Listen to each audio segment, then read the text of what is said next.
संगम युग, जमा करने का युग।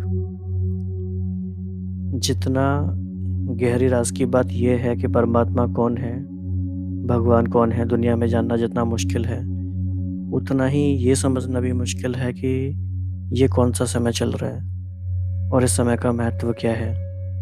तो आज की मुरली में बाबा ने संगम युग के महत्व को बहुत विस्तार से बताया है और ये जमा करने का युग कैसे है और इस संगम युग में हमें क्या क्या जमा करना है।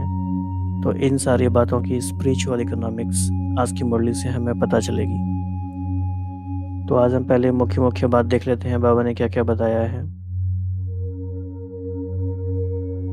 तो बाबा ने सबसे पहले कहा कि त्रिकालदर्शी बाप दादा बच्चों के जमा के खाते को देख रहे हैं, क्योंकि भगवान ओरिजिनल ऑब्जर्वर है, क्योंकि वो इस साइकिल के बाहर है, तो वो जानता है और वो देख सकता है हमारे तीनों कालों को।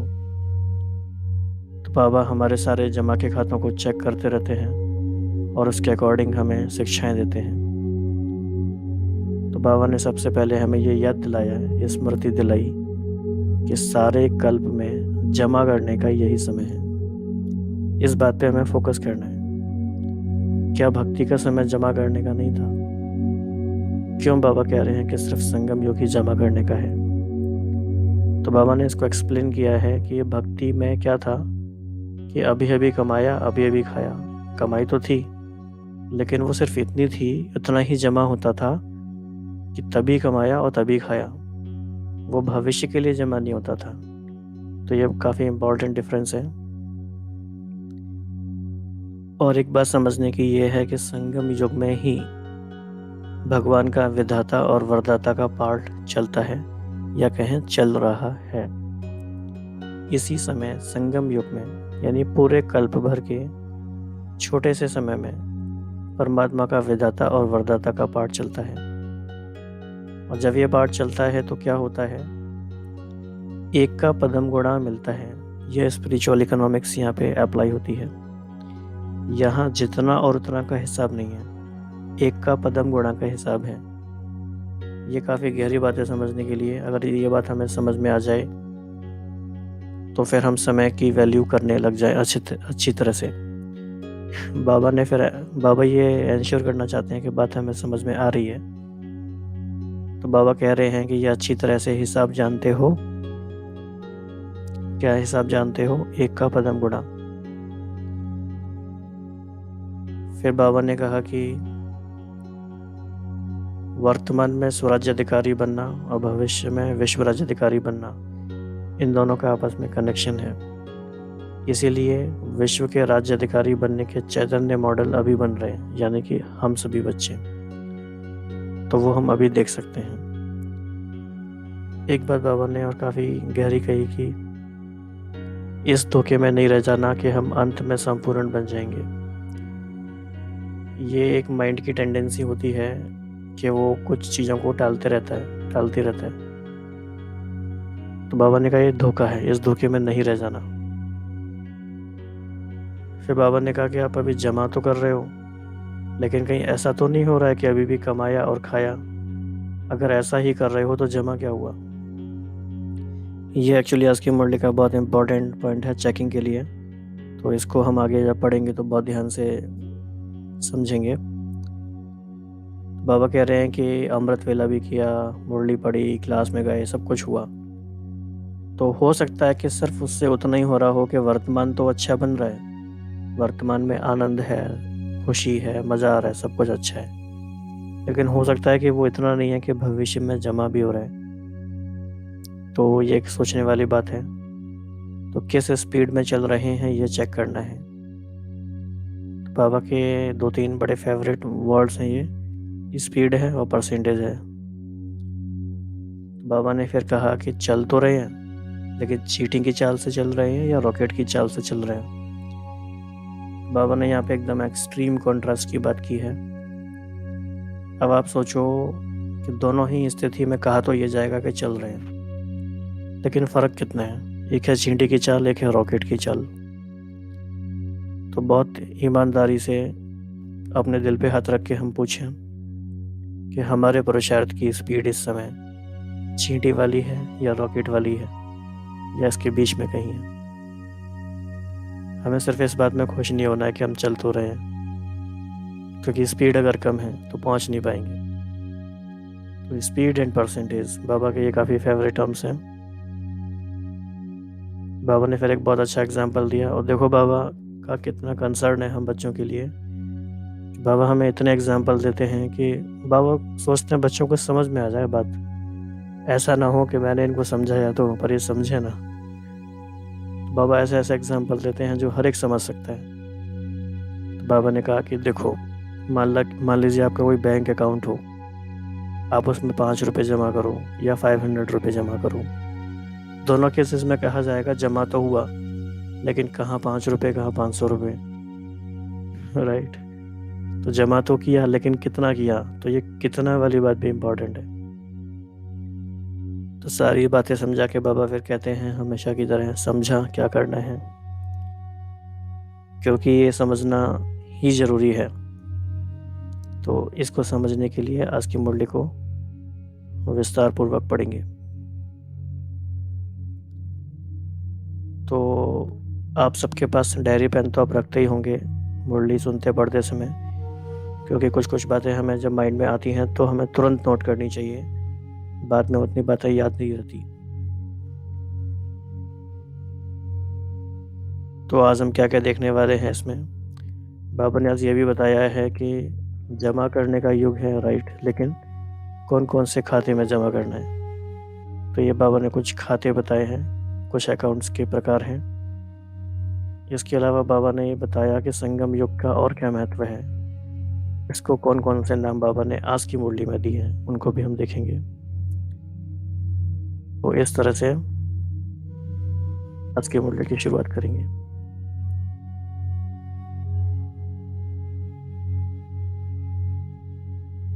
तो आज सर्व बच्चों के तीनों कालों को जानने वाले त्रिकालदर्शी बाप दादा सभी बच्चों के जमा का खाता देख रहे हैं। यह तो सभी जानते ही हो कि सारे कल्प में श्रेष्ठ खाता जमा करने का समय सिर्फ यही संगम युग है।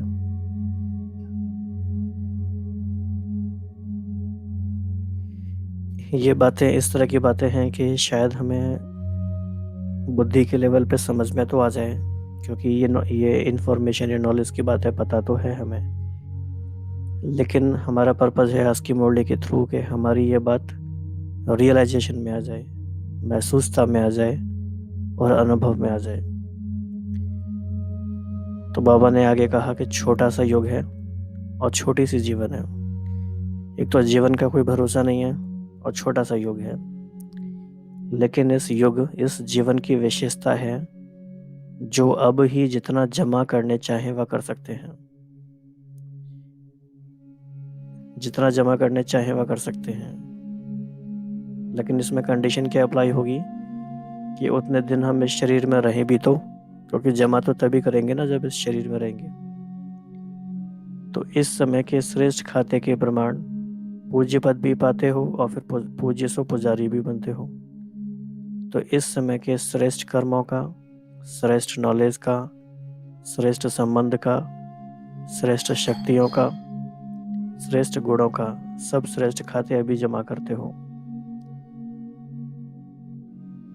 तो इन पे आप विचार करो कि ये 5 प्रकार के खाते कितने हमारे जमा होंगे।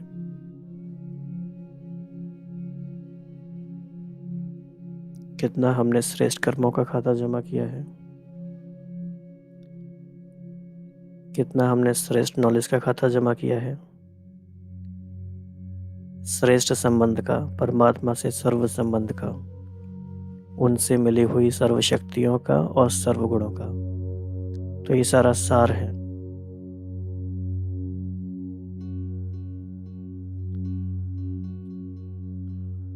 फिर बाबा ने बताया कि द्वापर से भक्ति का खाता अल्पकाल का, अभी अभी किया, अभी अभी फल खाया और खत्म हुआ। भक्ति का खाता अल्पकाल का इसीलिए है क्योंकि अभी खाया, अभी कमाया और अभी खाया।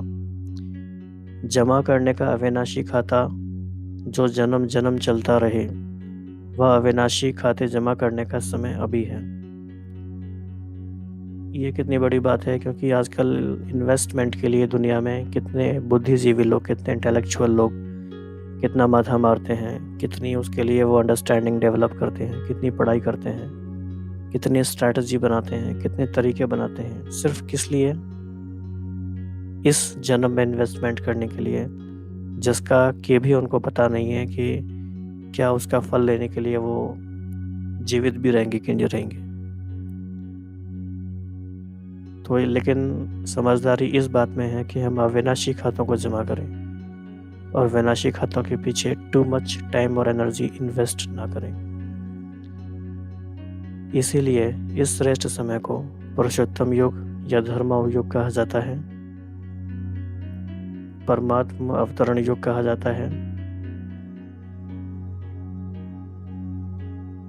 डायरेक्ट बाप द्वारा प्राप्त शक्तियों का युग यही गया हुआ है। इसी युग में ही बाप वेदाता और वरदाता का पार्ट बजाते हैं, इसीलिए इस युग को वरदानी युग भी कहा जाता है। इस युग में स्नेह के कारण बाप भोले भंडारी बन जाते हैं, जो एक का पदम गुणा फल देता है। तो बाबा ने संगम युग का महत्व बहुत अलग अलग तरीके से यहाँ पे बताया। तो फिर हमें देखना है कि हमारा एक एक दिन जो भी जा रहा है, एक एक घंटा जो हमारा जा रहा है, किन बातों में जा रहा है। तो जब तक हम बहुत साइलेंस में शांति से ये चेक नहीं करेंगे, तो हमें पता भी नहीं चलेगा कि हमारा समय सारा जा रहा है। अभी देखा जाए तो लॉकडाउन में करीब हमें 40 दिन होने को आए सभी को। इन 40 डेज़ की रिजल्ट क्या है, उसको भी हमें बहुत डीपली इंट्रोस्पेक्ट करने की ज़रूरत है। तो आज की मुरली से हमें बहुत ऐसे पॉइंट्स मिलेंगे जिनके आधार पे आप चेक कर सकते हो।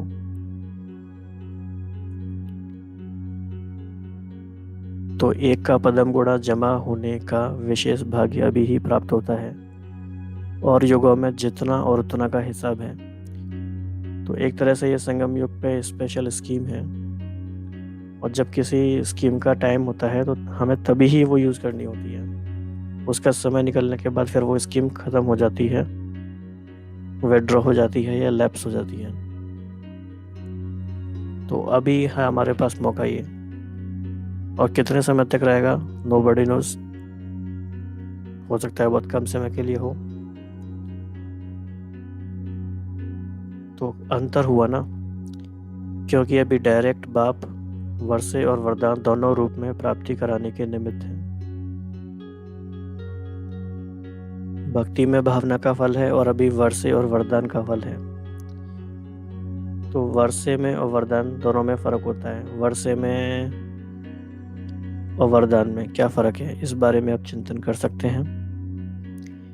इसीलिए इस समय के महत्व को जान, प्राप्तियों को जान और जमा के हिसाब को जान।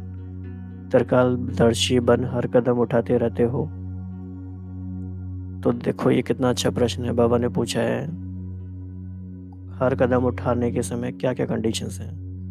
समय के महत्व को जान, प्राप्तियों को जान और जमा के हिसाब को जान। त्रिकालदर्शी बन हर कदम उठाते रहते हो। इतनी सारी बातों को कंसीडरेशन करते हुए अगर हम हर कदम उठाते हैं, जो भी हर कदम उठाना मतलब हर संकल्प करना, तो फिर हमारा वो एक्यूरेट हो सकता है। तो इस समय का एक सेकंड कितने साधारण समय से बड़ा है वह जानते हो? सेकंड में कितना कमा सकते हो और सेकंड में कितना गंवाते हो, यह अच्छी तरह से हिसाब जानते हो? तो बाबा हमें बिल्कुल एक्सट्रीम लेवल पे ले जा रहे हैं, बिल्कुल एक्सट्रीम लेवल की चेकिंग। समय की सबसे छोटी यूनिट जो बाबा यूज़ कर सकते थे, जो हमें समझ में आ जाए, वो सेकंड है। एक दिन की बात नहीं की, एक घंटे की बात नहीं की, एक मिनट की बात नहीं की, एक सेकंड की बात की है। आप इस बात पे गौर करो। बाबा समय की सबसे छोटी यूनिट में बात कर रहे हैं। सेकंड में कितना कमा सकते हो और सेकंड में कितना गंवा सकते हो, यह अच्छी तरह से हिसाब जानते हो? तो एक है जानना, दूसरा है अच्छी तरह से जानना। या फिर साधारण रीति से कुछ कमाया कुछ गंवाया, ऐसा अमूल्य समय समाप्त तो नहीं कर रहे हो? तो क्या आंसर दें हम बाबा को इस बात का सब? ऐसा जो अमूल्य समय है ये कहीं हम समाप्त तो नहीं कर रहे? किन बातों में समाप्त कर रहे हैं? तो कई बार हम लोग इस बात में खुश हो जाते हैं कि नहीं नहीं नहीं, समाप्त तो नहीं कर रहे, हम कुछ तो अच्छा कर ही रहे हैं। तो उस बात का भी जवाब बाबा ने दिया है हमें। ब्रह्मा कुमारी तो बने, लेकिन अविनाशी वर्षे और विशेष वरदानों के अधिकारी बने। इट मीन्स बाबा इनडायरेक्टली कह रहे हैं यहाँ पे, रादर डायरेक्टली कह रहे हैं कि ब्रह्मा कुमारी बनना ही सिर्फ काफ़ी नहीं है, उसके बाद आगे क्या क्या किया है। क्योंकि इस समय के अधिकारी जन्म जन्म के अधिकारी बनते हैं। इस समय के किसी न किसी स्वभाव व संस्कार व किसी संबंध के अधीन रहने वाली आत्मा जन्म जन्म अधिकारी बनने के बजाय प्रजापद के अधिकारी बनते हैं। राज्य अधिकारी नहीं, प्रजापद अधिकारी बनते हैं। तो बनने आए हैं राजयोगी, राज्य अधिकारी, लेकिन अधीनता के संस्कार के कारण विधाता के बच्चे होते हुए भी राज्य अधिकारी नहीं बन सकते। इसीलिए यह चेक करो कि स्वराज्य स्वाधिकारी कहाँ तक बने हैं। जो स्वाधिकार नहीं पा सकते वो विश्व का राज्य कैसे प्राप्त करेंगे? तो यहाँ पे स्वाधिकार का क्या मतलब है? बाबा ने ये टॉपिक क्यों लाया बीच में? स्वाधिकार से मतलब है यहाँ पे, अगर हमारा समय भी सफल नहीं हो रहा, अभी हमारे जमा के खाते नहीं जमा हो रहे, एक एक सेकंड हमारा जैसे हम चाहें वैसे नहीं हो रहा जमा, तो इसका मतलब अधीनता के संस्कार हैं कि इस बात के कारण या उस बात के कारण हमारा समय चला गया, हमारे संकल्प व्यर्थ चले गए। इसका मतलब कहीं ना कहीं अधीनता है। और अगर अभी अधीनता है तो बाबा कह रहे हैं कि विश्व का राज्य कैसे प्राप्त करोगे? तो विश्व के राज्य अधिकारी बनने का चैतन्य मॉडल अभी स्वराज्य अधिकारी बनने से तैयार करते हो। कोई भी चीज़ का पहले मॉडल तैयार करते हो ना, तो पहले इस मॉडल को देखो। तो हमारी जो भी जीवन है एट प्रेजेंट, जो हमारी लाइफ है, वो चैतन्य मॉडल है विश्व के राज्य अधिकारी बनने का। तो स्वाधिकारी अर्थात सर्व कर्मेंद्रियों रूपी प्रजा के राजा बनना। प्रजा का राज्य है या राजा का राज्य है, यह तो जान सकते हो ना। प्रजा का राज्य है तो राजा नहीं कहलाएंगे। प्रजा के राज्य में राजवंश समाप्त हो जाता है। कोई भी एक कर्मेंद्रिय धोखा देती है तो स्वराज्य अधिकारी नहीं कहेंगे। ऐसे कभी नहीं सोचना कि एक तो कमजोरी तो होती ही है, संपूर्ण तो लास्ट में बनना है। लेकिन बहुत काल की ये कमजोरी भी समय पर धोखा दे देती है। बहुत काल के अधीन बनने के संस्कार अधिकारी बनने नहीं देंगे। इसीलिए अधिकारी अर्थात स्व अधिकारी तो अंत में संपूर्ण हो जाएंगे, इस धोखे में नहीं रह जाना। तो ये इम्पोर्टेंट लाइन है, आपको ये नोट कर लेनी चाहिए डायरी में। और इस पे काफ़ी विचार करना होगा कि हमारे मन ने ऐसी किन किन बातों को लास्ट के लिए छोड़ा हुआ है कि अंत में संपूर्ण हो ही जाएंगे। तो ये धोखा है एक्चुअली। क्यों? क्योंकि बहुत काल का स्व अधिकार का संस्कार बहुत काल के विश्व अधिकारी बनाएगा। थोड़े समय के स्व राज्य अधिकारी थोड़े समय के लिए ही विश्व राज्य अधिकारी बनेंगे। तो ये काफ़ी क्लियरली बाबा ने बता दिया है। जो अभी बाप की समानता की आज्ञा प्रमाण बाप के दिल तक नशीन बनते हैं, वही राज्य तख्त नशीन बनते हैं। तो बाप समान बनना अर्थात बाप के दिल तख्त नशीन बनना। तो जैसे ब्रह्मा बाप संपन्न और समान बने, ऐसे संपूर्ण और समान बनो, राज्य तख्त के अधिकारी बनो। किसी भी प्रकार के अलबेलेपन में अपना अधिकार का वर्षा व वरदान कम नहीं प्राप्त करना। तो जमा का खाता चेक करो, नया वर्ष शुरू हुआ है ना। तो ये 6 जनवरी 1986 की मुरली है, तो नया वर्ष शुरू हुआ है। तो बाबा कह रहे हैं पिछला खाता चेक करो, और नया खाता समय और बाप के वरदान से ज़्यादा जमा करो। तो बाबा फिर और हमें और सूक्ष्म चेकिंग की तरफ ले जा रहे हैं। तो हम सब तैयार हैं बाबा की बात सुनने के लिए।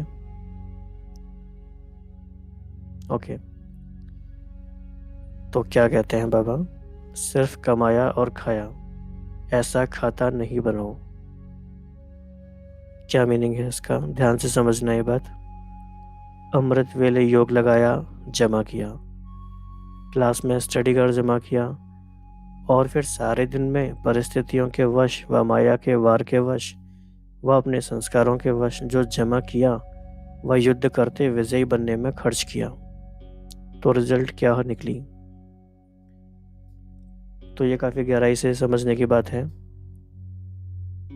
और ऐसी बातों को ये भी करना चाहिए कि आपस में जहाँ भी ग्रुप्स हैं आपके, अगर आप सेंटर पर रहते हैं या 2-3 लोग जहाँ भी होते हैं, तो आपस में ऐसे अव्यक्त मुरली के टॉपिक्स को डिस्कस करना चाहिए कि बाबा ने ऐसा क्यों कहा, ताकि हमें और क्लैरिटी आए।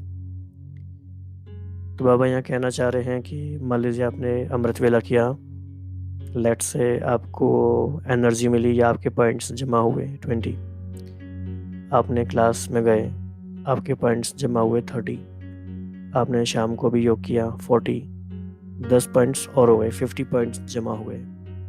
For understanding point of view हम डिस्कस कर रहे हैं। लेकिन सारे दिनों में जो परिस्थिति आई और बहुत सारी बातें आई, तो जो शक्ति हमने जमा की उसी में से हमने निकाल के खर्च की। तो 50 हमने जमा की और 60 हमने खर्च कर दी। तो रिजल्ट क्या हुई? तो फाइनली रिजल्ट तो माइनस में रही। तो कमाया और खाया, जमा क्या हुआ? तो कई बार हम ये बच्चे समझ नहीं पाते। हमें लगता है कि हमने सब कुछ तो किया, हमने योग भी किया, हम क्लास में भी गए, लेकिन हम ये भूल जाते हैं कि जितना कमाया आज उतना खर्च कर दिया या उससे भी ज़्यादा खर्च कर दिया। तो इसीलिए जमा का खाता सदा चेक करो और बढ़ाते चलो।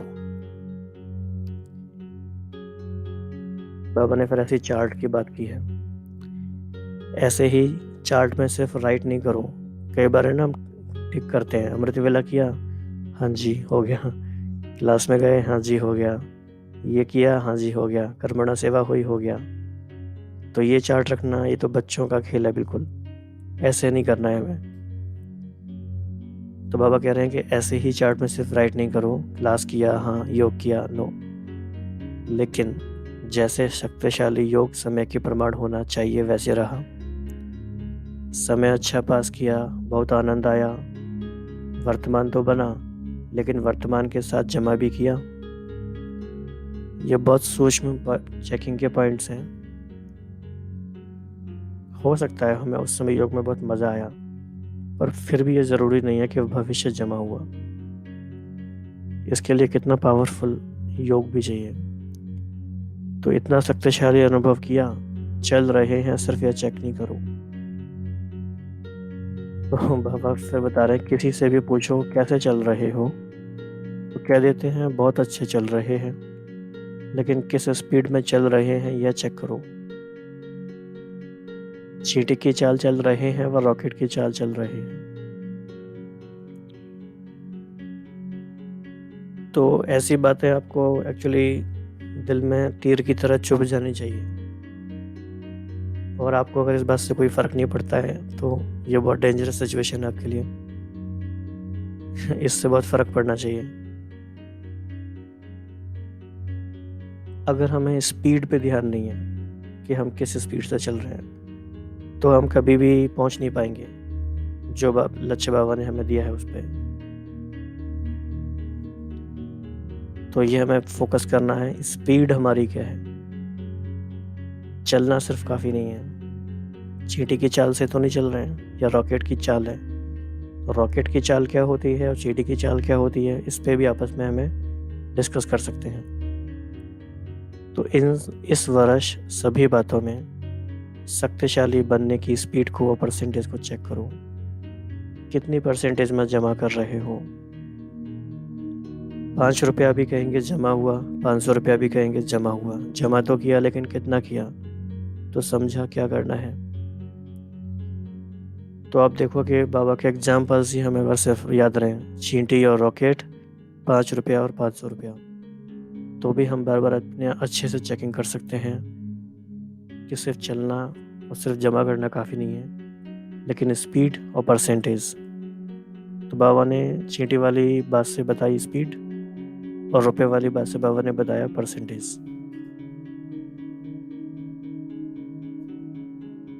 तो ये दोनों बातें हमें याद रखनी है। तो सर्व वर्षे और वरदान के डबल अधिकारी भाग्यवान आत्माओं को, सदा स्वराज्य अधिकारी श्रेष्ठ आत्माओं को, सदा स्वयं को गोल्डन एजेड स्थिति में स्थित करने वाले रियल गोल्ड बच्चों को, सदा स्वपरिवर्तन की लगन से विश्व परिवर्तन में आगे बढ़ने वाले विशेष आत्माओं को बाप दादा का याद प्यार और नमस्ते। तो हम सभी बच्चों का भी सुप्रीम टीचर को बहुत बहुत धन्यवाद और नमस्ते।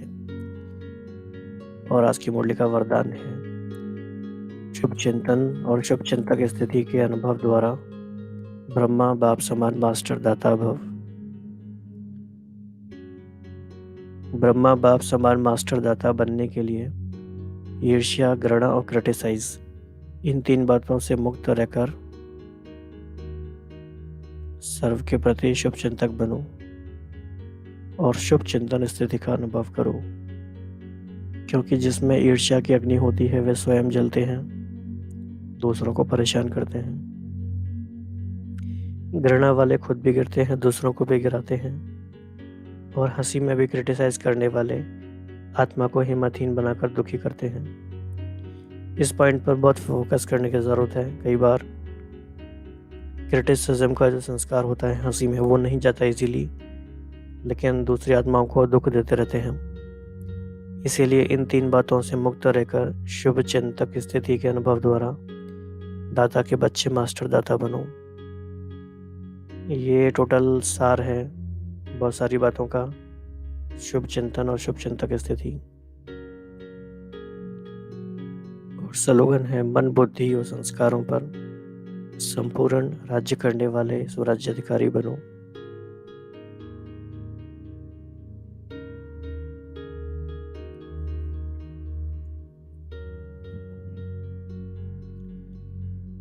तो आज की मुरली, वैसे कोई भी मुरली इस तरह की मुरली नहीं है, और ख़ास तौर से आज की मुरली बिल्कुल भी इस तरह की नहीं है कि हाँ मुरली पढ़ ली और हमारा काम हो गया। आज की मुरली हमने पढ़ ली, आज के पॉइंट्स हमने नोट कर लिए।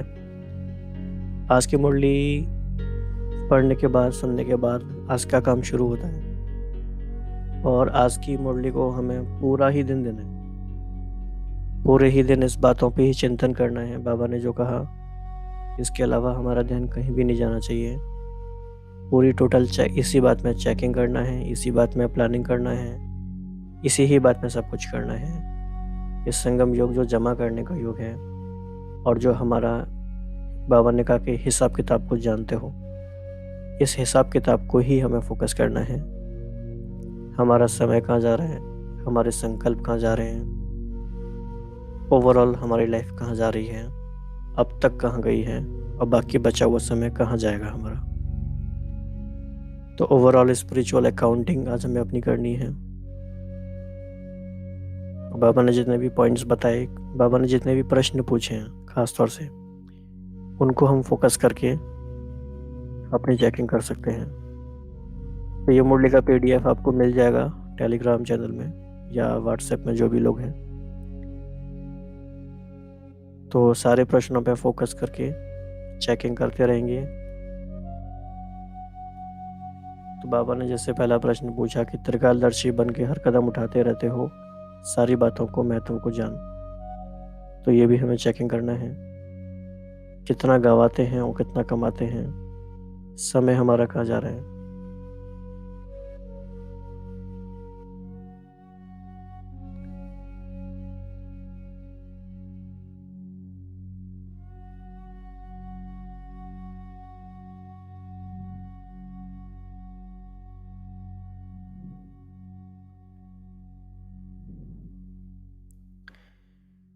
और जो भी भाई बहनों को बाबा की बात एक्सेप्ट की है, तो वो आज अपना कमेंट में ये लिख सकते हैं कि आज का पूरा दिन आपका स्पिरिचुअल अकाउंटिंग के लिए है। तो आप लिख सकते हैं मैसेज में spiritual accounting on. Spiritual accounting का पूरा प्रोसेस आपका ऑन रहेगा आज पूरे दिन भर, और इसी बात में फोकस करना है। और इस मुरली का जो सेकंड पार्ट है गोल्डन जुबली का, और थर्ड पार्ट है डॉक्टर्स के संग मुलाकात, और फोर्थ पार्ट है कुछ पार्टीज के संग छोटी छोटी मुलाकात, वो हम बाद में अलग से कवर करेंगे। लेकिन सिंस ये टॉपिक इतना इम्पोर्टेंट था जमा करने का कि इसको हमें स्टैंड अलोन डिस्कस करना था, ताकि हम पूरा फुल फोकस 100% कंप्लीट अटेंशन इस पे दे सकें। तो होपफुली आप आज बहुत अच्छे एक्सपीरियंस करेंगे, गहराई में जाकर अंतर्मुक्ता की गुफा में बैठ के चेकिंग करेंगे दिन भर, और अपना एक्सपीरियंस आप शेयर करेंगे। तो अभी बाबा के सामने बैठ के 1-2 मिनट अपने संकल्प को डिटरमाइंड फोकस करेंगे कि आज हमें क्या क्या करना है। ओम शांति।